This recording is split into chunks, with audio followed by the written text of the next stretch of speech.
Hi everyone, welcome back to my channel. I'm Chido and this is Chido Starts Up. Today I am so excited. I'm speaking to Samuel Njock all the way from Cameroon. He is going to be telling us about his awesome startup called Save. Welcome Samuel, how are you today? Thank you, Shiru. I'm fine. What about you? I'm good, thank you. So, you and I met through, a mutual connection. So I'm also learning a lot more about you. So please, can you tell me about who you are and how you got into creating a startup? Okay, I'm Samuel. I'm 33 years old. Mm. Wow, I'm quite old. Uh, okay, I have a master's degree in finance, and right after I completed my master, I started doing certifications and training in domains like UX, UI, and project management. So that's why I felt into something like entrepreneurship. That um, before that, I used to do while studying some few projects like trying to sell some clothes or shoes to schoolmates or launching a car laundry. So up to 10 or 15 years ago, I kept trying a few things, and then about 5 years ago, I had an idea and decided to make it real, to build a company around it and do things right in the right way. So that's it. And then here I am. Wow, that's great. So what actually does Save do? I mean, obviously I know what it does, but for our viewers, please let us know what it does and how it works. Okay.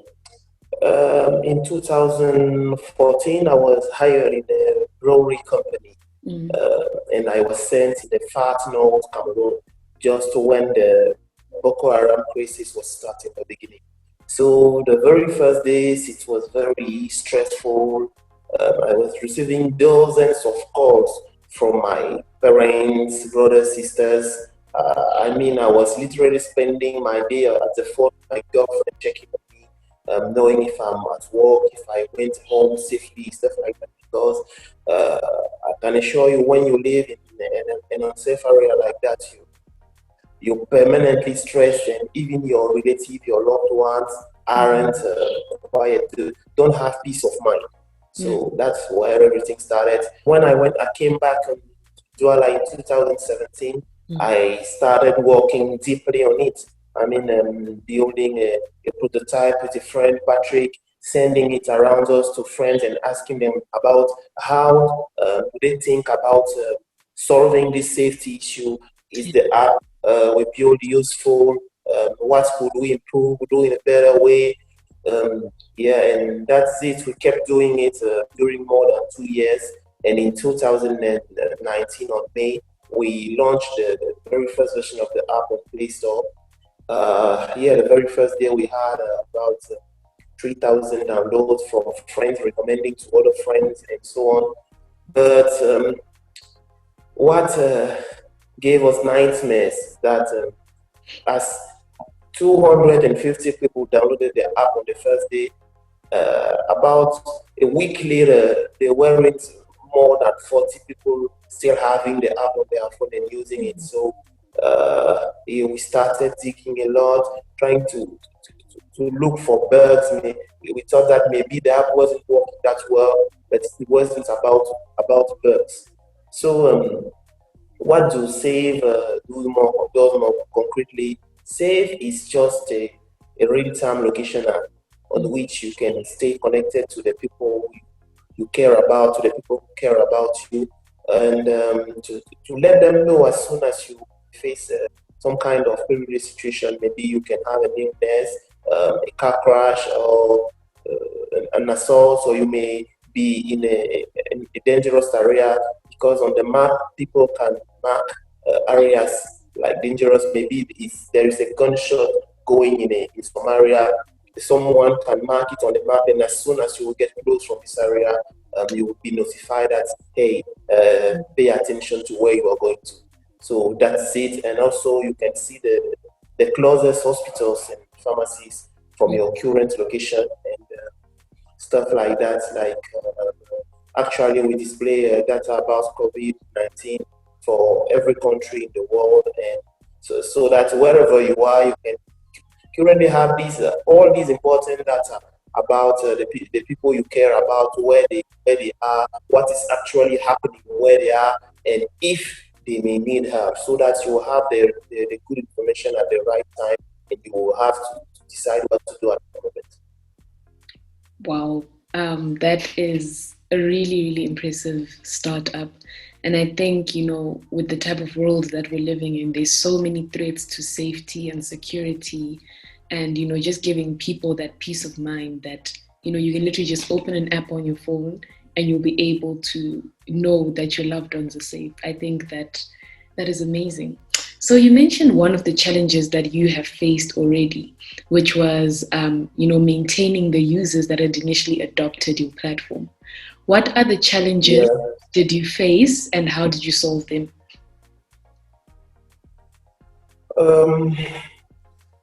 The challenge we faced, I think the most important challenge is for tech startups in Africa. I mean, building a product that fits, first of all, the problem, and making sure that the way it solves the problem is the way people think about solving it. If you're trying to build a safety app, and for us, if the safety app is too difficult to use, so that as soon as someone opens it, he doesn't know, no one knows what to do exactly. That it's all about it. Most of the time, we see people saying, "Hey, maybe I could build an app to sell things, to sell stuff," but they don't care so much about how people are actually buying and selling things around them or in their specific country, and bringing the tech so much close to what people do that they finally decide to use the tech inside of keeping doing it the way they are doing it up to now. So that was it. And by that moment, we discovered about Lean Startup. I really enjoyed going through the Lean Startup process written by Eric Rice, his book. That's what helped us so much. I think I can't spend more than 6 months without going through again that book, because every time I read it, it looks like I keep learning something new. So that was it, the most difficult challenge, and I can't even tell we are even done with it, because here actually we are starting to have some organic growth, so that what we call organic growth is that as soon as someone downloads the app, he recommends it to 2 or 3 people around him. Yes. But we have to get to the further steps, so that it keeps going on and on and on and on. So there are still a few things we are looking, we are still watching to a few metrics, but I think it's the most important challenge we have to face for a tech and safety company. Most definitely, and you're speaking about how you guys are now growing organically. So which countries is Save active in? Actually, Save is active in more than 7 countries in Africa. Last year with COVID-19, I think we started expanding more fast than expected, because we realized that people was really looking for real-time data about COVID-19. That's when we built that real-time map, giving to people all this data, so that as soon as you open the app, you can just slide on the phone and see data for every country. So that's what brought our app worldwide. Now, actually, Senegal, Mali, South Africa, Nigeria. We also have a strong community there in Tunisia. So that's a country where Save is mostly used daily, where people daily open the app to check on their loved ones and to look for some data, like checking what is the closest pharmacy, closest hospital, and doing some stuff like interacting with their loved one, even chatting, stuff like that. So that's That's interesting, you know. So do you find that it's easier to expand in some regions more than others? So for you, you're in Cameroon. Is it easier to expand in countries that are maybe in West Africa, Northern Africa, versus countries that are, in Southern Africa? I really think that it depends on the market you're targeting. Mm. Our very specific market is unsafe areas, countries with some kind of wars of terrorist group, you see. So Cameroon and Nigeria are, um, for the moment, our very specific markets, as we share borders and we have that common problem with Boko Haram and some way, and even Chad or even Mali, Senegal, with their safety issues. So that's our very specific target. So as soon as we will be sure that our app is really concretely solving the problem in the way that people want it to solve it. Yeah, it will be very easy with some advertisement to get in touch with more people and then starting to use the app daily. So I don't think it's the most difficult part expanding. The most difficult part is being sure that the product you build fits a problem and solve it in Yeah. the way people actually try to solve it. That's the most difficult part. Yes, no, that's so true. So I actually want to ask you about the team that has built Save up to now. Did you build it by yourself? And how has the team grown? Are you still working on it, just you and maybe a few people? Or are you actually starting to look into employing other people? No, I realized very early that for this kind of stuff, even everything you are working, you can't do everything by yourself. Mm, So, for example, me, I'm not that good at coding. So I'm not the technical founder. So very soon when I needed to have to build an MVP, I had to find someone, a friend who was working on that part. Then also, as soon as we worked on that part, we had to start communicating, doing some advertisement to get feedbacks and other. I realized I've tried doing it by myself, and I realized that I wasn't good at it too. mm, So yeah, for that part too, we had to look for someone doing it, and that's how the team keep growing. Then we had to look for someone who is good at selling, because the something that the tech startups used to forget in Africa is that all this business is about making money. We have to keep making money. yeah. No one will invest on you if you don't know how to make money and if you don't concretely make money. So we have to hire a seller who will go around the product, go through the feedback we're receiving, understand very well the problem we are trying to solve, and leveraging on it to have some few things we give for free, and then a premium account. So before COVID-19, we were a team of 7 people, but actually we went down to 5, because due to COVID-19, there weren't as much, as everyone was stuck at home. There were no business left for us. I mean, so we starting to move forward again with things, and Yeah. maybe if things keep going, yeah, the team will keep expanding too. So thank you, Samuel, for sharing about your team. I do think that as you keep growing, you're going to need to, grow your team. So I wish, Yeah. more growth and a bigger team for you. I want to speak about funding. You've been referring to funding quite a bit, and I want to ask you, what type of partners would you want to partner with as you build Save? And also, have you had any opportunities to get some funding that maybe you can share with other people who are looking for similar opportunities for their startups? Okay. The thing that I also realized when you have to build a company, particularly in Africa, is that you need to fund it by yourself at the beginning, except if you have a very amazing and revolutionary idea. And no idea is revolutionary because somebody else have already been working on it before.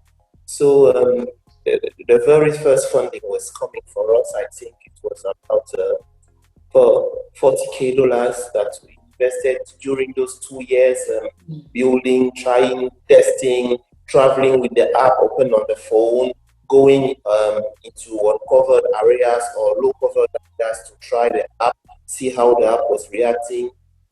So that was it. And then we started going through local and international competitions, and we could have around $50K of grants again. So that's what we keep working with. But now, actually, I'm currently working on is that I have to sell the vision, to sell what I see through Safe. I mean, it's not just about a real-time location sharing app. I mean, if you open Play Store and you type family locator, you will have thousands of apps doing exactly the same thing. Location sharing, 2 or 3 free safety features, and other ones that you have to buy to use. That's not what we're trying to do.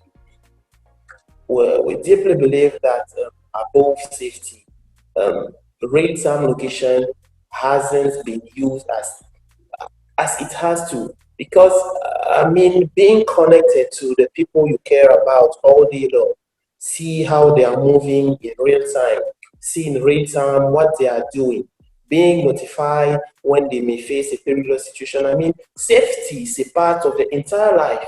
You don't safety is not you don't have safety issues in another dimension. I mean, I don't know if you can get what I'm trying to explain. Safety is a part of our life. We need to keep safe whatever you are doing. So a safety app should not be an app restricted to safety features.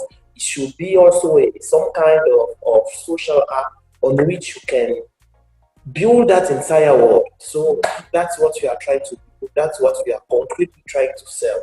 So yes, now we are trying to attract investors to enter a bigger game, the real game. Yeah, trying to have some seed fund to work deeper in it, to have to change our metrics, our targets, to get to a bigger market, to do all this at an complete other level.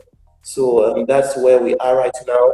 We are looking for investors or business angels, or even no, maybe not VCs for the moment, but yeah, we are definitely looking for funding. And if we have to look for specific partnerships, as in Africa, we know that not all the areas are covered with internet or even network. So we are trying to build an offline app, an app that could be sending alerts and showing information, refreshing data on the map, even without internet. So we are trying to build a protocol to do it. We are also trying to use an entire other map, maybe an OpenStreetMap, who has more data and more precise data for Africa concretely than Google. So that's a few things we are trying to do. If I have to look for a tech partnership, maybe I will look for someone who has something that helps app to work offline, someone who has already mastered how to use OSM, such kind of. And another partnership we may be looking for is NGOs. Yeah, and some NGOs will be trusting us. We are already testing a partnership here actually, but we want more NGOs to work with us to keep their employees safe wherever they are, particularly when they are in safe areas. And that's how we will keep improving our product and find new ways to sell it. So that's the specific things we are looking for. That's really interesting that you say that, because when you speak about a startup, you think that the people who are going to use it are going to be like individuals, people with like their families. But as you're saying, NGOs, particularly like big NGOs that deploy people across Africa, or even across the world, like they need to know from their headquarters somewhere else that, okay, this person that I sent into this maybe war zone or this danger zone is still okay. And again, using an app like Save is just one of the most efficient ways to do that. So that's great. Yeah. And then I think, the last question I want to ask you, maybe a bit personal. What is your vision for yourself as an entrepreneur? And what is your vision for the African tech ecosystem? A lot of people are very optimistic and they're so excited that there's amazing things coming out of Africa in terms of tech startups. But I'd love to hear what you think about it and where you think we're all going. Uh, for that part, I think Tony Elumelu has already said a lot. Africa is like a virgin land where there's almost nothing done up to now.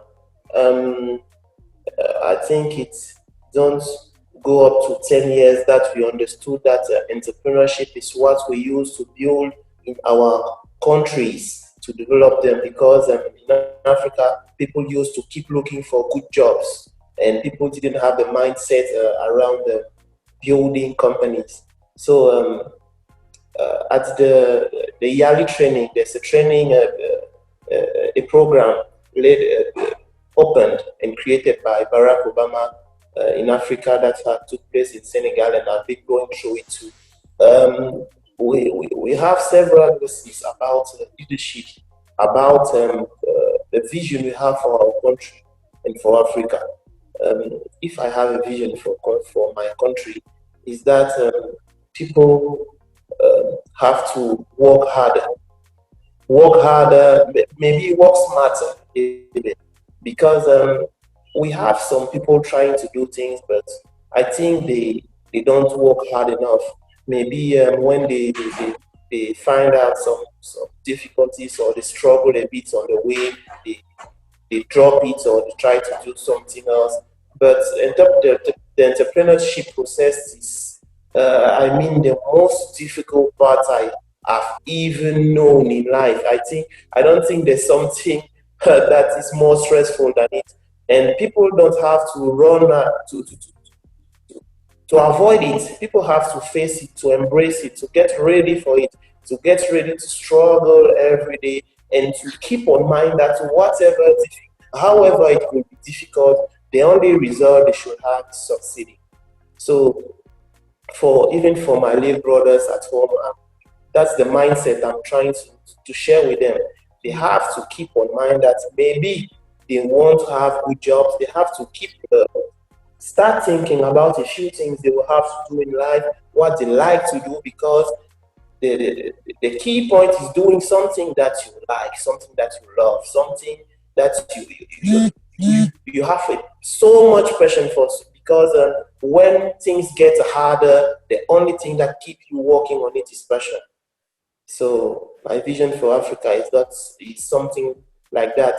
Um, I want more people with love for their country and for their continent, people working permanently to improve things, to improve the way people are daily living, people serious, because we have some stories about people raising money and Yeah. spending it all on some kind of useless stuff.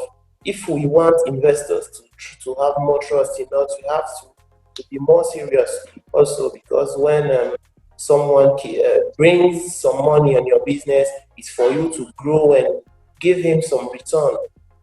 So we have to keep it on mind from day one and work with it. So my vision is that we have a continent to build. Wow. And, I think one thing I really like is that we share that vision. We share that vision of just a stronger Africa, an Africa where the young people are leading, and an Africa where we can actually just create things that can change the way our communities are working. I think, again, I'm in South Africa, you're in Cameroon, but there's so many similarities with the issues that we're facing. And I think, Exactly. creating networks like these, where now I know someone in Cameroon doing something awesome. And when there's an opportunity that arises here for Safe, I can literally call you and be like, hey, Samuel, there's this happening. And the same for you in Cameroon, when you find opportunities that may work for us, you can call us and say, hey, come and check this out. So I think also talking to each other and creating this connected Africa where we're all building for the continent, I think that is just where we need to go. So yeah, no, thank you so much, Samuel, for your time. This was an amazing discussion. I think that a lot of people are just going to benefit from it and just learning from you. So thank you, everyone, for tuning into Studio Starts Up. Please make sure to follow Samuel on his social media channels. I will see you next time. And please make sure that you subscribe. Thanks.